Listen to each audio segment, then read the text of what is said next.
नमस्कार। प्रस्तुत है आज का चिंतन। कई दिन के परिश्रम के बाद वे एक साड़ी बुन पाए थे। सोच रहे थे कि वह बिक जाए तो उदर पोषण की आवश्यकताओं की पूर्ति की जाए। बात महात्मा तिरुवल्लुवर के जीवन की है। वे जन्म से जुलाहे थे। लोकसेवी संत होकर भी उन्होंने अपनी आजीविका अपने परिश्रम से ही कमाने का व्रत आजीवन निभाया। इसे वे ईश्वर उपासना का ही एक अंग मानते थे। अपनी वैयक्तिक समस्याओं के लिए उन्होंने कभी भी पराश्रय नहीं लिया।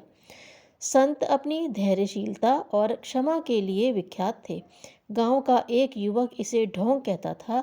हमेशा इनकी परीक्षा लेने की बात सोचा करता था। दैवयोग से वे साड़ी लेकर बेचने बैठे ही थे कि वह युवक वहां आ पहुंचा। उसने साड़ी का मोल पूछा तो संत ने विनम्र वाणी में उत्तर दिया, सामान और मजदूरी दोनों मिलाकर साड़ी का मोल कुल 2 रुपये होता है। युवक ने साड़ी हाथ में ली और बीच से बराबर बराबर 2 टुकड़ों में फाड़ दिया और पूछा, इन 2 टुकड़ों में से अलग अलग एक के कितने दाम होंगे?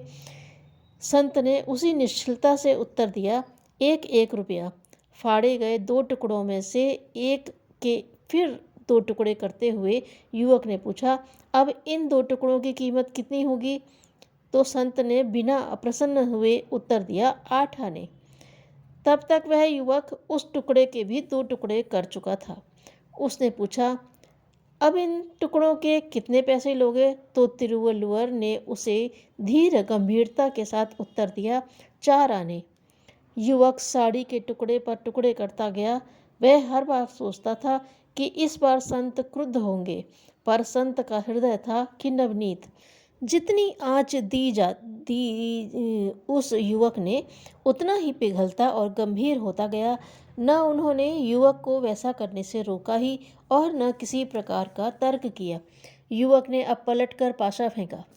तार तार हुई साड़ी को गोल मटोल गेंद की तरह लपेटता हुआ बोला, अब इसमें रह ही क्या गया है जो पैसे दिए जाएं? यह लो तुम्हारी साड़ी के 2 रुपये। यह कहकर वह धन का अभिमान प्रदर्शित करता हुआ 2 रुपये निकाल कर देने लगा। तो तिरुवल्लुवर ने कहा, बेटा, जब तुमने साड़ी खरीदी ही नहीं तो फिर तुमसे उसका मोल कैसे लूं? युवक का उद्दंड हृदय अब तक पश्चाताप में बदल चुका था। उसने विनीत होकर कहा, महात्मन, मुझसे भूल हो गई। साड़ी का मूल्य तो मुझे चुकाना ही चाहिए। संत की आंखें डबडबा आई। वे बोले, वत्स, तुम्हारे 2 रुपये चुका देने से इसकी क्षति की भरपाई तो न हो जाएगी। सोचो, इसकी कपास पैदा करने में किसान ने कितना परिश्रम किया होगा। इसको धुनने और सूत बनाने में कितने लोगों का समय और श्रम लगा होगा। साड़ी बुनी गई तब मेरे परिवार वालों ने कितनी कठिनाई उठाई होगी। तुम्हारे 2 रुपये चुका देने से क्या इन सब का परिश्रम संतुष्ट हो जाएगा? युवक अधीर हो उठा। उसकी आंखों से पश्चाताप के आंसू फूट पड़े। वह कहने लगा, ऐसा था तो आप मुझे साड़ी न फाड़ने के लिए बलपूर्वक रोक भी सकते थे। रोक भी तो सकते थे। रोक क्यों नहीं सकता था? बेटा, मेरा शरीर कुछ तुम्हारे शरीर से कमज़ोर तो है नहीं, पर वैसा करने से क्या तुम मान जाते?